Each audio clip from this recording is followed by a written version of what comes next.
Hello and welcome. You're listening to our podcast, Ayahuasca Assisted Therapy. Learn all you need to know about the safe, ethical, and responsible use of ayahuasca for healing and awakening.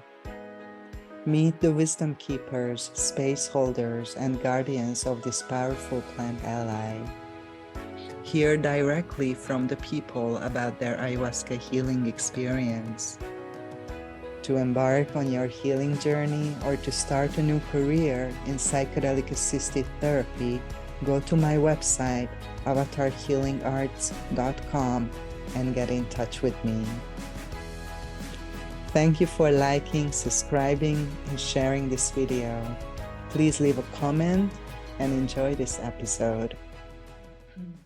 So hello and welcome back to our podcast about ayahuasca-assisted therapy. And today I'm super excited to be here with one of my sisters, Eve Taylor. And we had the chance just to connect very briefly on another call, through the internet. And she has some kind of very exciting niche and lots of insights as well, I'm sure.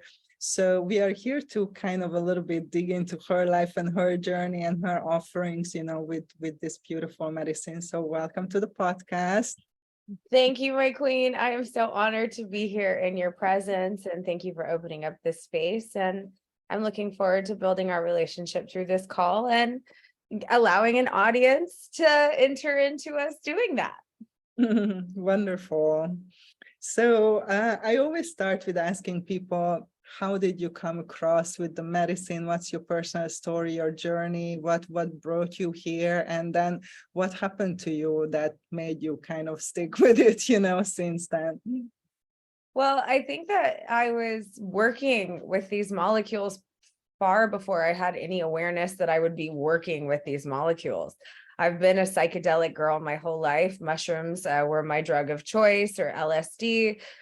So that was the realm that I was playing in.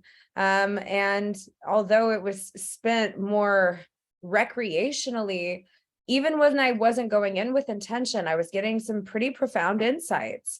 And I think that these molecules have had a lot to do with how I've developed and created my identity. And I come from a background of mental health professionals. I was raised by my grandparents, who are absolutely incredible people, and I'm honored to have been raised by them. And I did the pendulum swing, like I wasn't interested in following the family lineage and getting into therapy, but then eventually I got called back through DMT. And a brother of mine introduced this molecule to me because he was just consistently called to do so, and I met it. And then it was unlike anything I'd ever experienced. And that was the beginning of about a year and a half of very intensive self-study with DMT. To specify for the audience, I'm talking about N-N-DMT, which is plant-sourced DMT. And some days I was smoking it upwards of 100 times a day. I would go in and then go back in, and then go in and then go back in, and I'd learn everything and then forget most of what I learned. And it was just this iteration of kind of taking this abstract energetic awareness and funneling it down into language. And about a year into that, the molecule I released conscious awareness to myself that, hey, you're going to be working with it. So now let's start building a practice. And once I committed to that, the universe really just rewarded me and provided. And ever since that decision was made, it's been my full-time work, and that's my practice. And that's what I do. I introduce people to the wonderful world of DMT. Wow, this is just so mind-blowing. So just clarifying it with people. So the DMT that you specifically work with, what plant does it comes from? So I source from the Mimosa hostilis, and this tree is an absolutely incredible tree in and of itself. It has a rapid regrowth cycle. It maintains its foliage almost year round, so it provides shelter to the animals and the ecosystem. In the gardening community, they refer to it as a trash tree, like you plant one and then your neighbors have one. And so the highest concentration of DMT is in the root bark. So that's what we source from. We do it in a sustainable way, so we don't dig up the tree. We just take from the bank, like it's planted on a bank, and what the tree gives us, we receive in gratitude and allow it to continue to grow and flourish. And this tree actually could do quite a lot for the repopulation of the Amazon rainforest. So I don't think that that's coincidental as we're entering into this psychedelic renaissance or revolution, whatever word floats your boat. Yeah, totally. So you take the root, and what is the preparation? What do you do with the root? Okay, so that is not something that I'm going to go into in depth in this part of this. But there's quite a few YouTube videos about it. But basically, the root turns into, you take the bark, and the bark turns into a powder, and there's a little magical wave of a wand that then brings it into the next level of itself by separating the molecule from the bark that holds it. And then now we're at the DMT. And then it's a powder. Mm-hmm. Then you sniff the powder, or you light it, or what's happening? How okay. So then DMT takes a crystal form. It also can be utilized in a vape, and that is my preferred method. I like the vape. It's easy, it's clean, it's consistent. That being said, it can be smoked as a powder as well.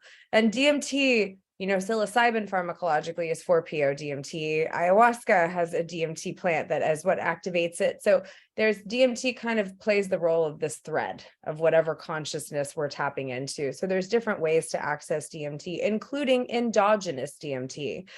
So what we're talking about is exogenous, received from the external, and endogenous is received within. And that DMT is released when we dream, holotrophic breathwork, tantric practice, transcendental meditation, childbirth, death, near-death experiences.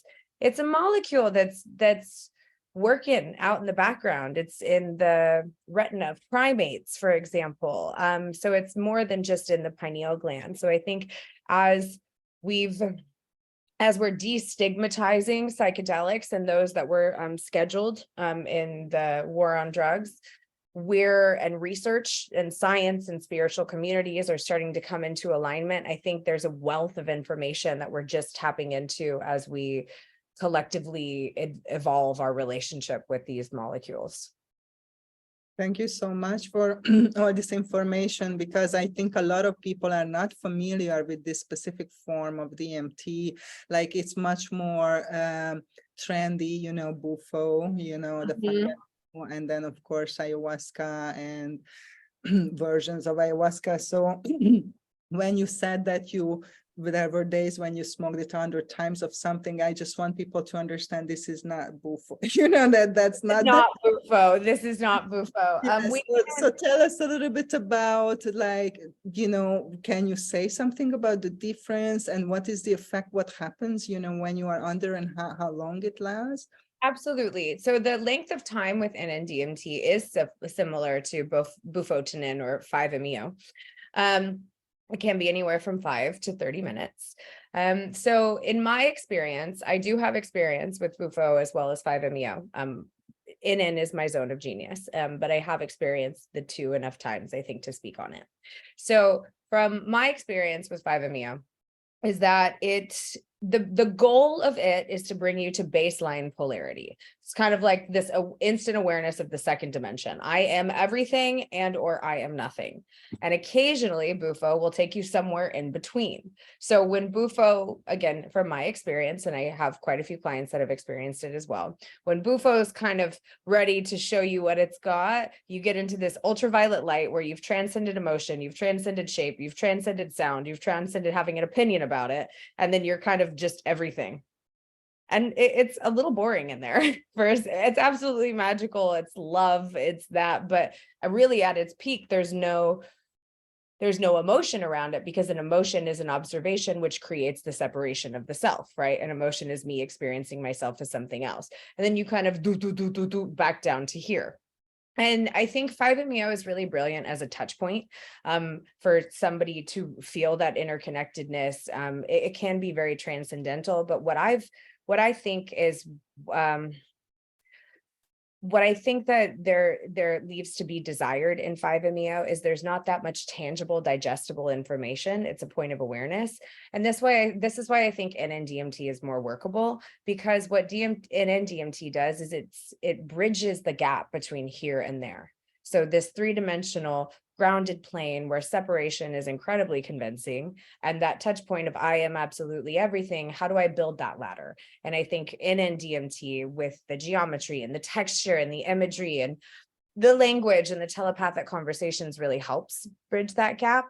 And I think that that's also one of the reasons why we see a bit of unprocessedness in the 5-MeO community, because it's not something that you can sit with all that regularly. And the information of that space isn't as easily digestible as it is. Like you've experienced ayahuasca. When you're having a solid ayahuasca trip, that's an elongated N-N-DMT state for sure. Okay, thank you so much. This is very, good the way that you explained. So when you started using this molecule, this plant this way, with quite often at the beginning, like what happened to you? Like, how did your perception change? How did your behavior, your priorities, your values change, your relationship? Like what happened to you that you can say, hey guys, this is what it did to me, like it changed my life like this way, thanks to this work that I did with this medicine? That's an excellent question. Let's think back on that. In linear time, it's been a minute. Well, first DMT. So I was raised with a Christian and conservative background, and I believed in intelligent design. I absolutely believed that there was organization to this realm I was experiencing, but I wasn't really preoccupied with dissecting it. I felt there was something larger, and I was okay with that. I'm leaving it that way. So I wasn't really all that spiritual. And then first DMT brought me closer to God than anything ever had. That was the first time where I felt like I was in dialogue with God. God was real, and that was the thing.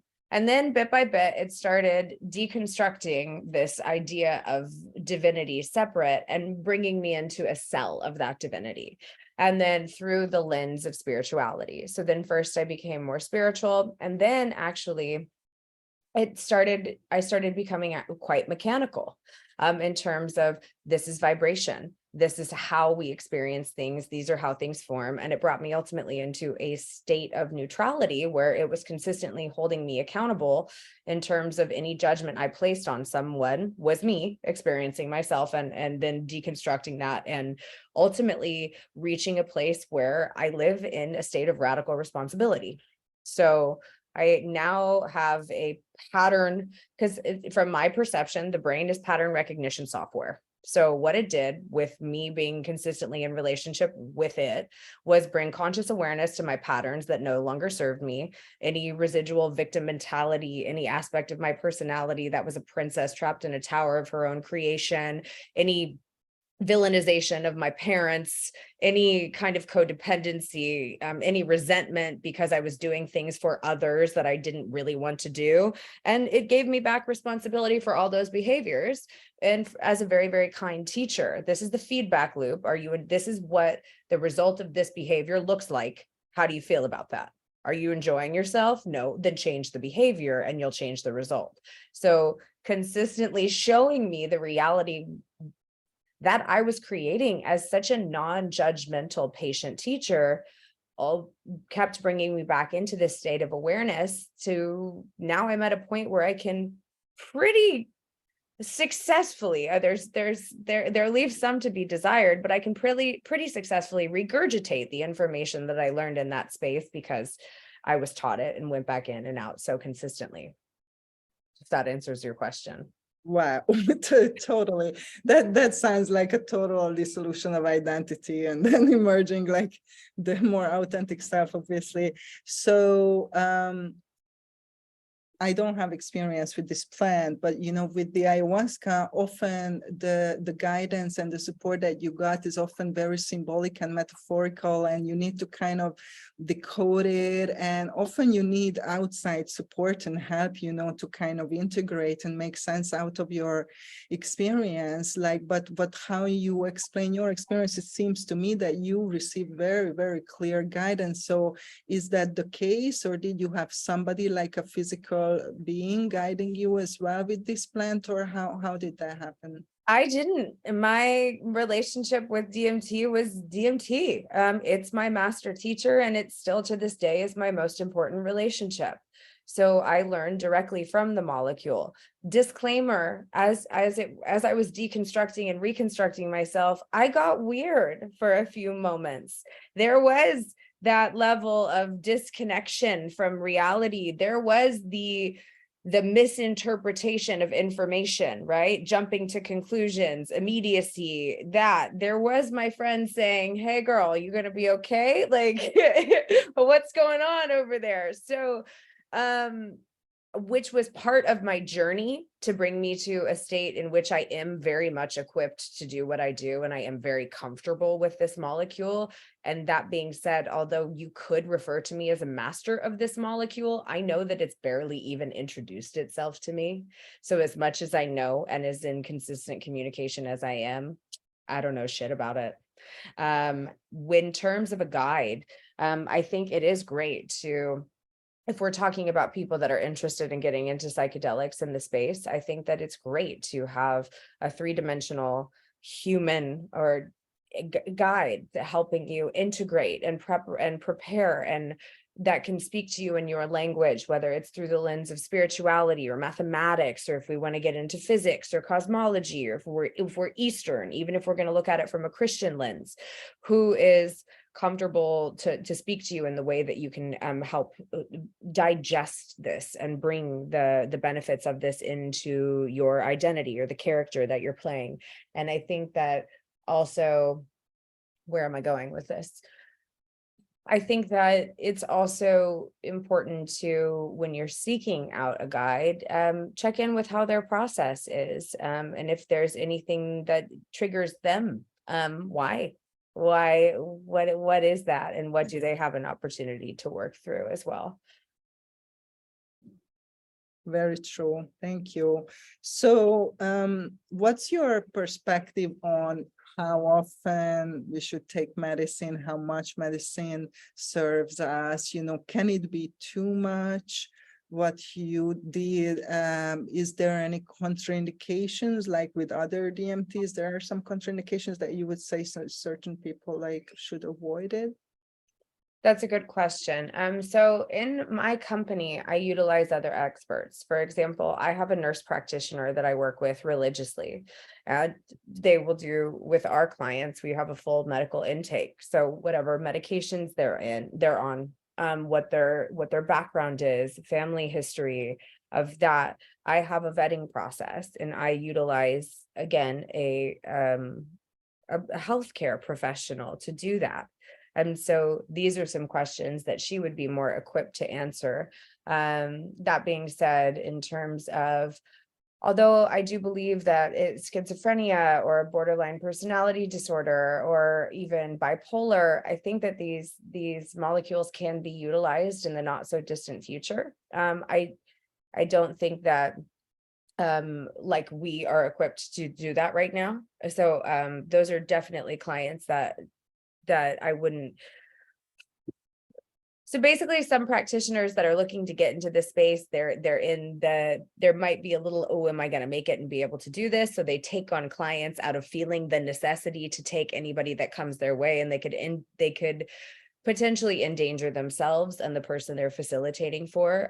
So really erring on the side of caution, specifically because we don't have a collective framework, and because there is this overground, sitting with your intuition, making sure that you utilize an expert that is experienced in this, that does have some kind of medical background, that is aware of medications, interactions, what things can come up through a psychedelic experience, because they can be triggering. And really, if this is more geared towards practitioners, err on the side of caution always. And yes, enough is enough. And I teach my clients to build a relationship with DMT. I do not teach them to build the relationship with DMT that I have. I might be a little bit of an anomaly, and I do not smoke it 100 times a day. That being said, I do see about 20 clients a week, so I'm sitting with it pretty frequently. And it's a lot. It's a lot to process. It's a lot to digest. And I think it's really finding your sweet spot, and preparation and integration. Why am I here? Why am I sitting with this? What is my intention around this? What am I clearing? And and I don't mean, I believe, so it's, how do I word this? Life gets to be ceremonial, and life gets to be really playful. We recreate ourselves recreationally, right? Recreation and recreation are the same word with different emphasis. So at least in my personal experience, I like to balance with taking things seriously, but not too seriously. This gets to be fun. And if the experience of discovering yourself is a pleasurable one, then now you're creating a pleasurable feedback loop that reinforces itself, because I enjoy the process of learning about myself. And because the process of learning about myself is an enjoyable one, I'm going to continue to complete that process and cycle through that iteration. So trust your intuition, keep yourself safe, and allow it to be light, allow it to be enjoyable. So does that make sense? Yeah, and it sounds really good, compared to an ayahuasca ceremony and when you're throwing up and puking your guts out. So what kind of people do you attract into your practice? Like, are there certain specifics, that what kind of people come to you and why they are looking for this experience? So I've worked with a wide array of individuals. I'm at a point in my practice where the spell I've cast, or the mantra that I recite, is those who find me are those who are ready.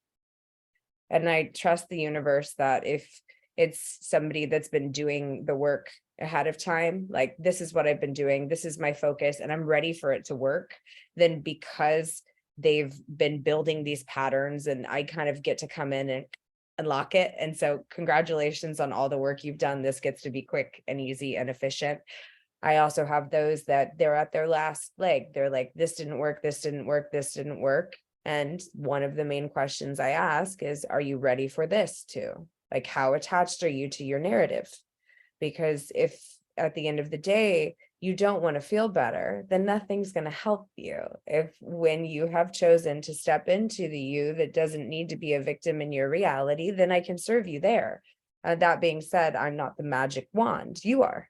And then also I have really, really intelligent, high-performing individuals that are pretty processed and are experimenting with it as more of a technology, and whatever their field or zone of genius is, through or the artistic, mathematical, scientific lens. So the thing about my clients, I think, that is the most exciting is how symbiotic my relationship is with them, and how much I enjoy what I do, and I enjoy their company.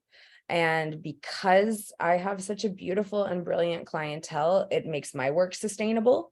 And I think that that's also another thing, that as practitioners, it gets to be okay. We don't need to be wounded healers, healing the wounded, walking around empathically carrying everybody's emotional baggage. It's not sustainable for this kind of work, and for us, in my perception. Well, thank you for saying that. And that's something I think that we can have a separate podcast to dedicate. For practitioners, we all need to hear this for sure. And, this perspective is very much welcome. So, okay. So when people come to you, like, how does that look like? You offer a kind of program? Like, if so, what is included, or is it very individual depending on the person and what they need? And how long you kind of, are with, like, escort a person, like in their process? Do you have some kind of limit for that? Oh, this is totally about my business. What a fun podcast.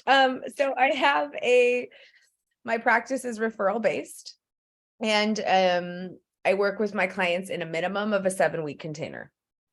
And this is a read between the lines situation. The first few sessions, that's medical intake and educational. So before we convene, this gray area, it's like walking on eggshells, right? Okay, so first we educate, we make sure that we're a proper candidate, then we educate, and then we get to meet it, and then we sit together, and then we meet it once a week for an hour consistently. And I give my clients rituals and homework to dialogue with it outside of our time together, and we integrate and we process that. And then I set them free on their own. Those that are more interested in going deeper, I have quite a few long-term clients, and I also do loosely train practitioners in the space. I do have quite a few clients that are mental health professionals and plant practitioners, and we help them be better at what they do. Wow, that is wonderful. So okay, let's get into more practical, everyday examples. So what is that you can share, that you've seen transformation with people? For example, this person came like this or with this problem, and then we did this, and then this happened, and now they are great. Some inspiring stories that shows people what is possible. Why do you think that this technology, this particular medicine is cutting edge, or it might be a shortcut to compare to other tools or technologies? And how can people, benefit from it, on a very practical way? So I'm pretty lock and key with client confidentiality. So I'm not going to accidentally give any identifying information away. That being said, on a weekly basis, I am greeted with an email that just it's so efficient, it's so fast, and I'm really, really good at my job. And the reason that I'm so good at my job is because DMT taught me how to do it. And although I do value my role in it, this molecule is absolutely incredible. This molecule, I'll speak for myself, has changed my life. It's given me everything. I have a healthy relationship to my body. I have symbiotic relationships. I'm not stressed about aging. I've finally received and appreciated my beauty. I've removed imposter syndrome. I live in a reflective state of responsibility. I have an absolutely beautiful house that I designed, that I had the money to design, and I released the imposter syndrome around being an artist that was capable of designing it, and it's extraordinary. DMT is my superpower. It's that easy. I think one of the reasons why it's effective is because it makes us less solid. And from my perception, we're in a video game of our own creation, and we're a collective mind that's running iterations to experience ourselves, with ourselves, by ourselves, for ourselves. And the level of density, when something matters, it materializes and it solidifies. And the more denser, the more weight we have on us, the heavier the gravitational pull is of the map of the maze that we're running.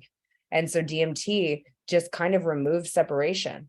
And then now that you're experiencing yourself in a more vibratory, interconnected state, you're venturing into the realm of possibility. So it's like, as opposed to coming up with all these reasons why this is impossible, you start shifting, we start shifting into the realm of I can because I am. Of course, this is possible. Possibility is me playing the role of it. And it's so empowering to just take back all of it. You take back your power and you get to actively create your reality. And when you do that, you collapse linear time. And so one of the other reasons it's more effective is because we are collapsing. Think of it like a higher waveform, right? The higher the wave or the vibration, the tighter it is. And the tighter it behaves, it almost appears as one again. A long, denser vibration, those peaks and those valleys, and it takes a long time to figure it out. You tighten the feedback loop, you're now creating a new program more efficiently. If you are creating the new program through a feedback loop of pleasure, then it's going to be an enjoyable process, which is going to speed it up even more so. So these are these are some of the reasons why I think it's so efficient, because you get to have fun changing your life. If that answers your question. Yeah, totally.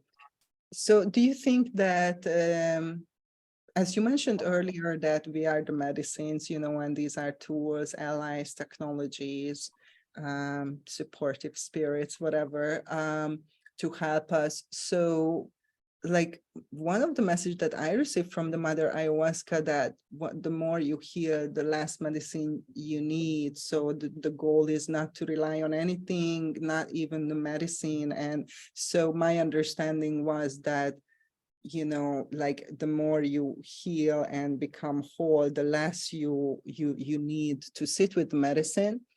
And also with the ayahuasca specifically, I've seen many times, and this is something I went through at the very beginning, just drinking a lot of medicine without integration, without processing, what that brings up, brings people to like a breakdown. Like, is this similar with the medicine that you work with? Like, do you feel that this is true, that this is like you are more in touch with the medicine even if you are not consuming? Do you have to consume when you serve the medicine? Is that necessary in this scenario, or how does that work?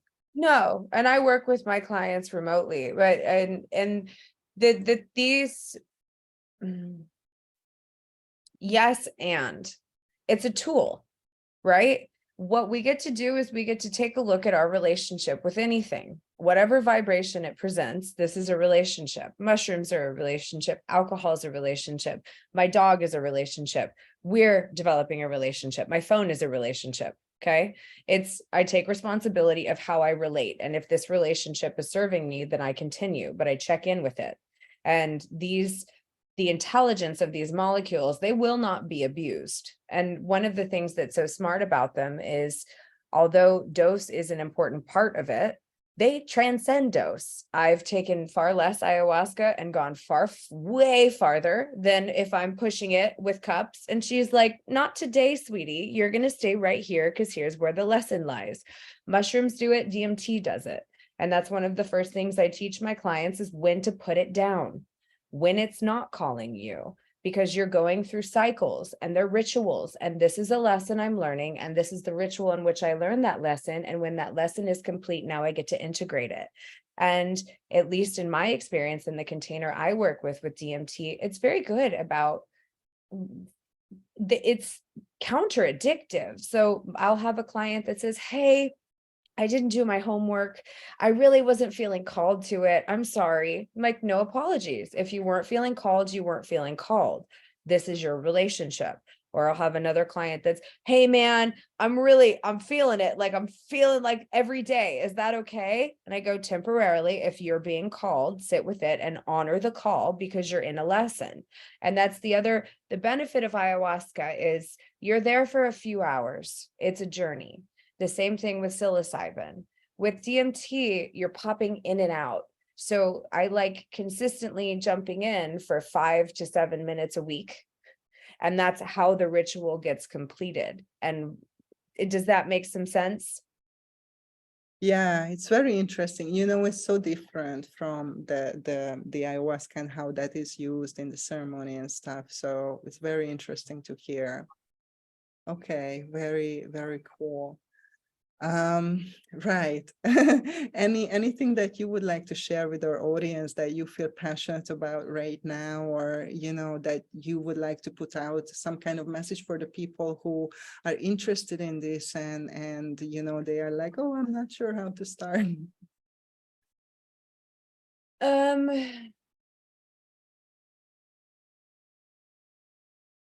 I think so. If are we talking to somebody that's brand new to psychedelics? Yes. Yes, I think there is a big influx of people that are just coming in and has no knowledge, no previous experience. They are just getting on the hype of DMT, the spirit molecule. Right.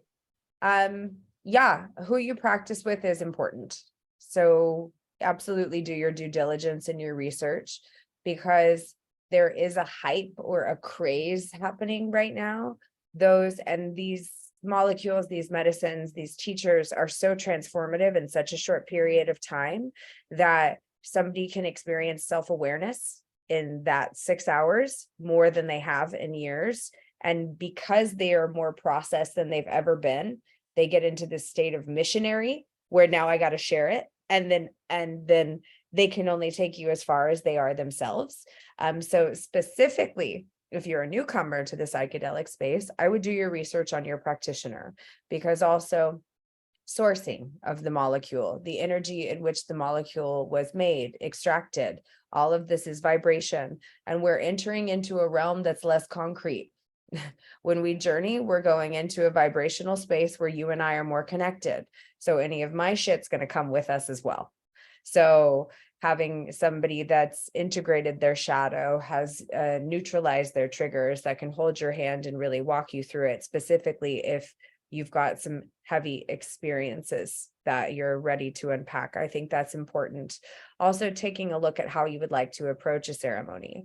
For example, with DMT, I utilize it as a technology in a more traditional therapeutic time model of an hour. I'm going to see you an hour once a week. However, my mushroom ceremonies happen in person. And if there's going to be ayahuasca, I have a page, who is an indigenous shaman, shaman's Siberian, who has a long ancestral lineage and has been drinking and facilitating ayahuasca with his people for a very long time.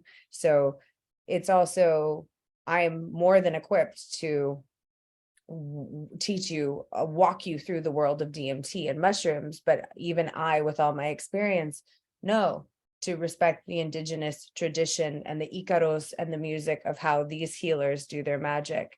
So something specifically with ayahuasca I'd be careful of is like your Texas shaman that they've done it a couple times and they're wearing the right color bracelet and they have a crystal and a hat on, and now they're serving a medicine that they probably only recently met and haven't sat with that many times. We're seeing a lot of it, and everything is exactly as it's meant to be. And I'm not saying their hearts are not in the right place and we don't support them, but as a community, we're coming to a place of legalization. And I think that it's really important that we govern ourselves and create some level of accountability. So as legalization occurs, we get to keep doing what we're doing, and negligence doesn't take it away from us and put it in the hands of, for example, a big pharmaceutical company. Yes, there is a lot happening in the space, but safety is so important. And as you said, these molecules like DMT and sacred plants can actually magnify somebody's ego and narcissistic tendencies and put them in this like God complex, as you said. So I cannot tell you how many people after they go to ceremony, they tell me, oh, the medicine told me that I'm to open a healing center, and like 9 out of 10 people, like the medicine says, it's so funny. And I mean, sometimes it is true. I'm not saying, Sure. But I always say, let's wait 6 months, and see if you still, feel called to do that, because we have so many inspiring ideas. And on the last funny note, also on a regular basis, I receive calls of spiritual emergency, like when people I just received a call from, I shared it on social media, from a person who was in an unsafe ceremony that was held by a person who had no idea what they are doing, and ordered the medicine from the internet and cooked it in his kitchen and was kind of experimenting with ingredients. Like, I mean, a horrific story, so many red flags, and this person, there was an intrusive energy attached to this person that almost drove her crazy. She was at the edge of a nervous breakdown. And thankfully, I could refer her to a shamanic practitioner to do an extraction, and she immediately, within 24 hours, she just, felt so much better, and she's in her integration process now. But I always say to people that it's our responsibility to educate ourselves and to know what to ask and to check out the people and to check their reputation, and just know the red flags, to keep ourselves safe, because the predators are out there, either intentionally, they are doing this, or people unconsciously harming Yeah. others.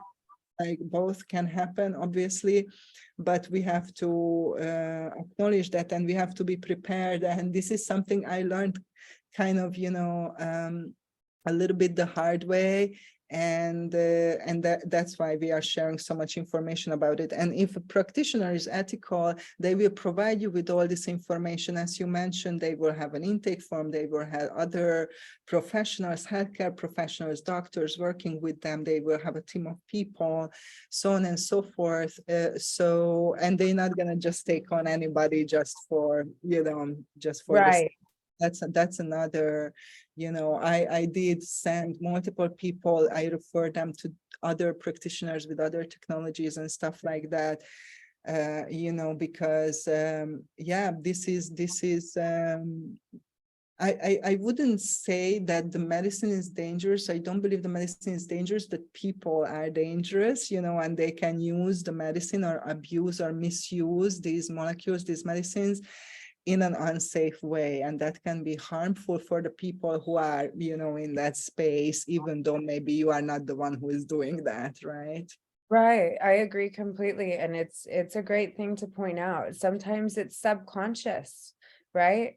There are predators and there are those that have malicious intent. And unfortunately, I have gotten quite a few of cleanup, like, as you said, spiritual emergencies, specifically with 5-MeO, because it's a fractalized consciousness that somebody's not prepared for, and they don't know what they don't know what the fuck to do. They don't know where to start.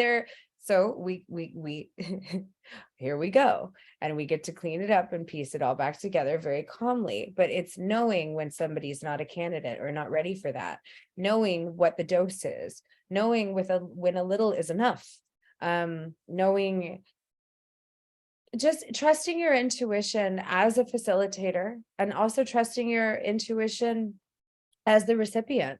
And this gets, just because it's underground and legalization is happening, doesn't mean that there isn't an air of professionalism that you shouldn't expect. If you're feeling uncomfortable with your personal space, if you're feeling pressured in any way, if you're not feeling supported, if you feel like somebody's projecting their belief system on you, trust yourself. If you're not comfortable, you have absolutely every right to leave a situation that doesn't serve you. And that's boundaries. And if somebody's working in a psychedelic space, they will be respectful of your boundaries, because we know that boundaries are fabulous things that allow for successful and relationships to continue and grow in a safe container. Absolutely. I totally agree. I think, although that sometimes that can be a problem, that sometimes people are not connected with their intuitive guidance and they are in a place of trigger or projection or something. So my container is very different. It's a year-long integration. So it's a deep dive. Wow. I tell people up front, that there will be projection and transference, and you're going to love me, and then you're going to hate me, and then program. And I say this up front because definitely these things come up in this very intimate container. And because I am the person, pushing the buttons all the time. Mm-hmm. So it happens, very often, and we laugh at the beginning, but then when it happens in the process, it makes us easy, because I can refer back and say, hey, it's not personal. You remember we talked about that, and, just checking in, like, who are you? Yeah, let's talk about that, and that can often happen as well when people are deeply triggered, or when they are releasing trauma and they are in a traumatic memory. of course the projection can be very, very strong, to the environment and to whoever is there. So that just kind of an exemption from the rule, what you said, that yeah, if you feel that you are uncomfortable, you should leave the container. But there are sometimes moments in the container when you will be uncomfortable, because that's part of the journey, that's part of the healing, and there is a difference between intuitive guidance, you should leave, or your own resistance to the process saying, I don't want to do this. Absolutely. I'm really, really glad that you clarified that. Yes. And I love that you do a year-long container. That's incredible. I'm excited to hear more about that. Yeah, I will trigger you. It's going to be great. We're going to have a really nice time, but you called me in to hold you accountable for the reality that you're creating. So we're removing the other. And when your husband, when your partner, when your boss, when your children are pissing you off, and I'm telling you they don't exist and you get to take responsibility for that, I'm not your favorite person right there in that moment. So yes, it's, and you're right. That's one of the things that is learning to alchemize your intuition, as opposed to, I think anxiety is unalchemized intuition. But I think I'm more referring to the be wary of the one and done. Like you're going to come, it's going to be that. And if you're feeling any discomfort in the beginning, but thank you for clarifying. What does your 1 year container look like? Well, I do like 2 to 3 months prep, but like many times I work with first timers, so I attract a lot of first timers. So either never took any psychedelics, or sometimes when they were young, a little bit recreational, but nothing major. Okay. So I do the 2 to 3 months to set intentions, because what I observed that sometimes people don't know why they really come. Their intention is very surface, and it's not really about the deeper problem or the deeper issue that is related. And I'm sure that is the same, with the medicine that you work with, that as soon as you say yes to the commitment and yes, I'm coming, to the medicine, the medicine is working with you. So there is like a kind of process. And when they are people in the container, what we do is just we observe what is arising, as we are doing the intention setting. And it's so magical, because almost like the medicine is showing you, hey, this is the issue you should focus on, this is the issue you should focus. So we utilize that time, and the medicine already helping and showing, how to set a great intention and to ask for the source of your healing, not just something surface. For example, there was a person who had treatment-resistant chronic depression, and her intention, at the beginning, was that she wanted to learn to live with the condition. She wasn't even level to anticipate that maybe she can heal, that she doesn't have to live with it, and what she needs to ask for that or look for that, that can happen. So oftentimes, people, especially first timers, they need that time to really set the good intentions and to really figure why they are here and what is the, the good question to ask. And also there is like fear that comes up before, and there is some processing of that preliminary fears that people who never been in this context, these common fears that come up, that I'm gonna go crazy and I'm never gonna come back. My wife won't love me anymore, and all this kind of thing. So that's the purpose of that. And then they do only one ayahuasca ceremony unless there is a specific reason for more. But normally, if they are first timers, they do one at the beginning, because I believe that the ceremony is just a part of the whole journey, and you should do a whole journey to really know what does it take, and to understand. And then if you want to drink it every week, like, it's up to you, but you're gonna know. Because what happened to me, that I drank a bunch of medicine and I didn't know how it's gonna work, after. And when I realized what I did, it was too late. I'm already like so I say to people, hey, start with one, because you have no idea what you are going into. And once you move through the whole journey, the whole process, then then you can do more if you want. You can do whatever you guided to. So, and another reason for the year-long integration is that a lot of people, you mentioned that category 2 is people who have something like chronic disease, or suffer from some chronic condition, that they tried like everything and did a lot of healing, did a lot of therapy, and they still suffer. So I have a lot of people with PTSD, CPTSD, childhood sexual trauma, a lot, autoimmune, chronic disease like the depression, anxiety, right? Different variations like that. And I think, when people are on that level, that I worked on this for like 20 years and I still suffer, that's really definitely some core issue. And my experience is that you cannot uproot it in 2 weeks, that you need to give it time, the medicine to take those layers, and you can proceed to the core and you can uproot.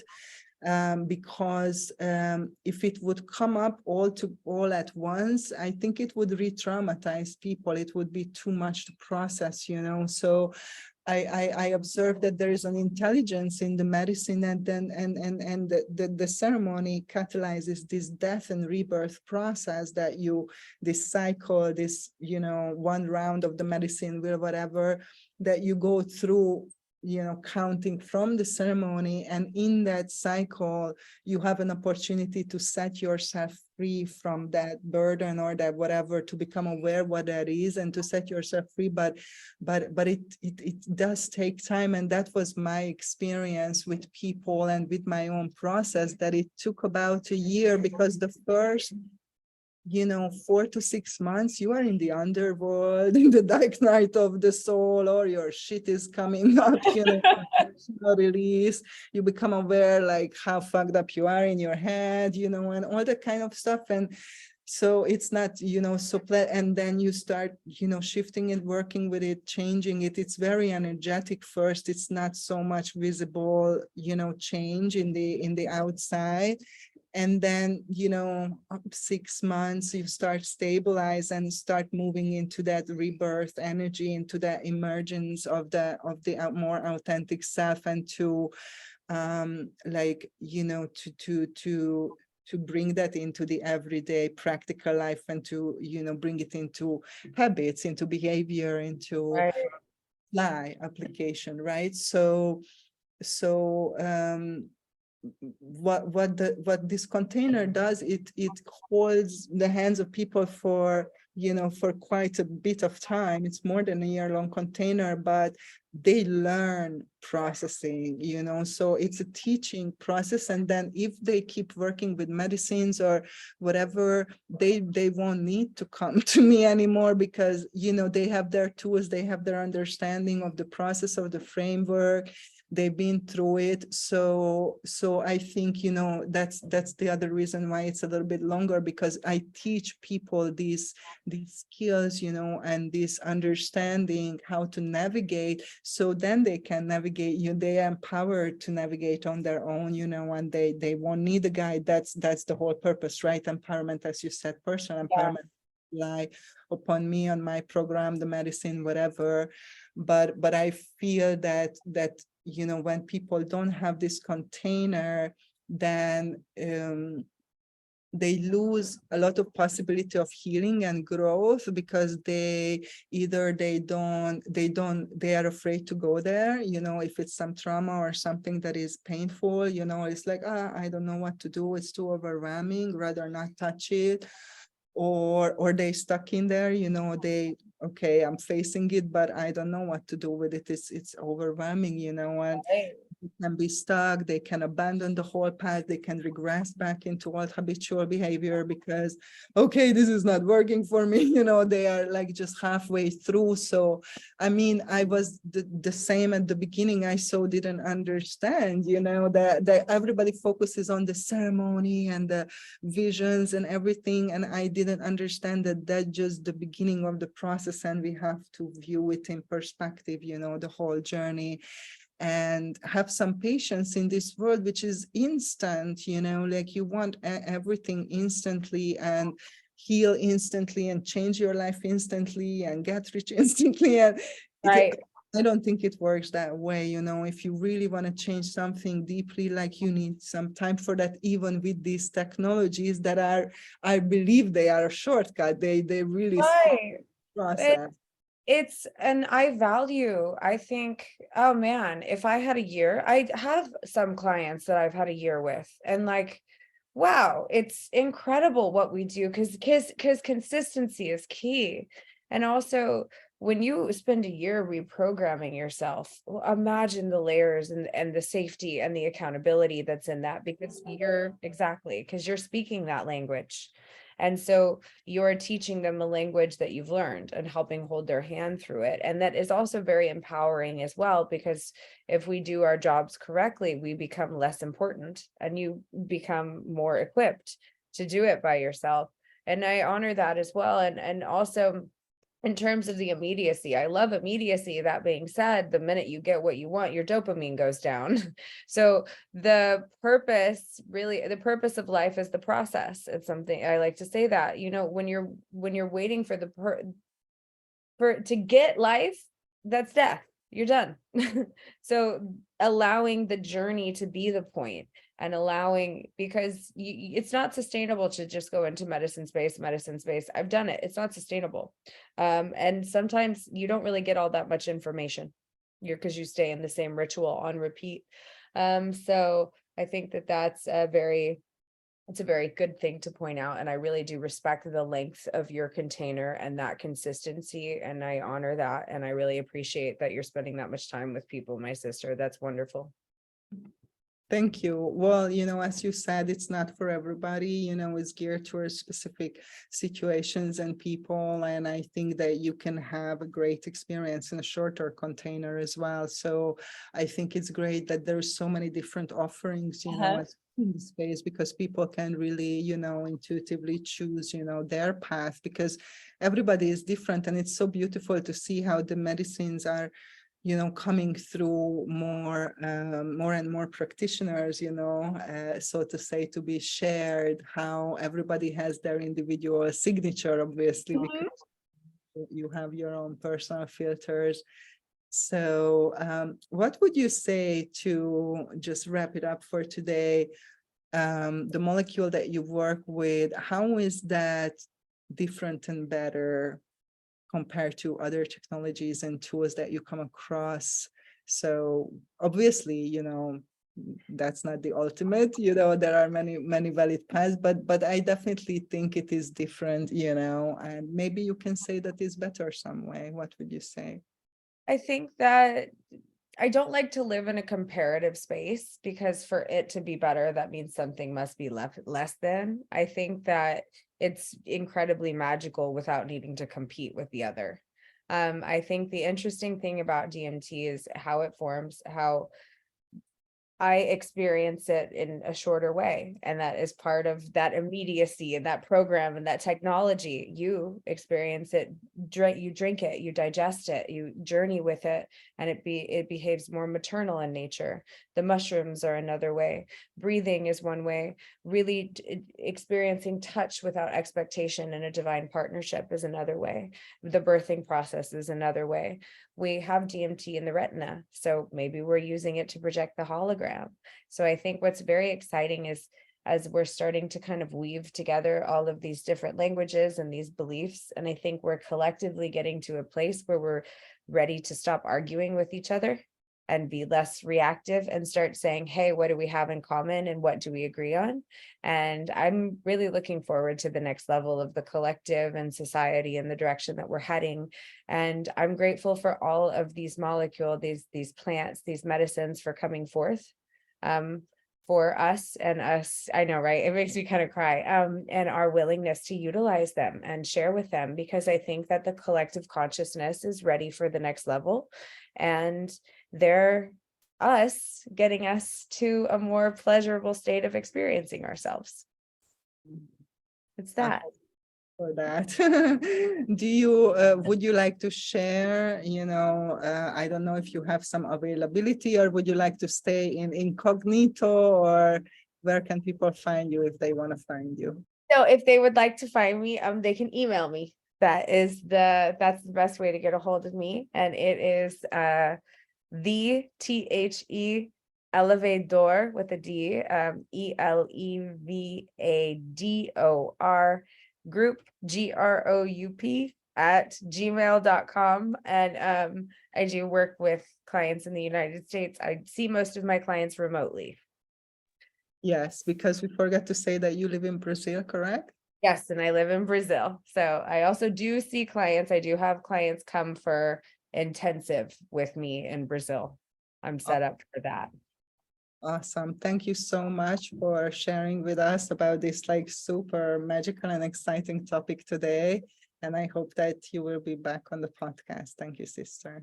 Thank you, my queen. And I will see you in your next group very soon. Thank you for listening, and leave a comment if you enjoyed this episode. Help us grow our community by sharing this episode with your friends, and subscribe to our channel to receive the latest on ayahuasca assisted therapy. To embark on your healing journey or to start a new career in psychedelic assisted therapy, go to my website, avatarhealingarts.com, and get in touch. And of course, stay tuned for the next episode.